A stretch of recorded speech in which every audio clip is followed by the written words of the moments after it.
story. It's about a little mermaid that can only remain a human if she finds true love, kiss, and the princess falls in love with and marries her.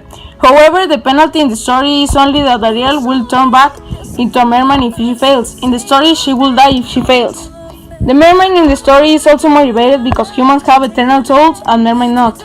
But also the mermaid cares for having legs. Every single step she takes will feel like if she is walking on sharp shards of glass. But then the princess ends up marrying another. She is told that if she kills the princess, then she can simply turn back into a mermaid and doesn't have to die. She just can't do it, though. She throws herself into the sea and turns into sea foam.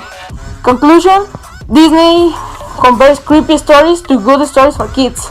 Comparison: in the two movies, the mermaids have legs and there is a witch of the sea. And in the real story, Sebastian and Flounder are not in the story. And in the real story, the mermaids have a horrible pain in these legs. Goodbye, thank you for watching. Creepy, I want to 10.